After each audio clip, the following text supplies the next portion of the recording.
Who knew? Why do our ears go hello? Anyone there when we yawn? Let's talk about it.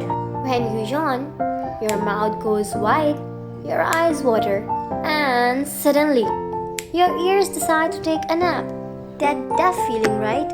Blame the eustachian tube.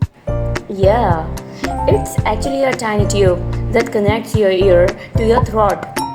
Yawning opens it real quick, like a door slamming open, and messes with the ear pressure in your ear. So, your ears like, wait, what just happened?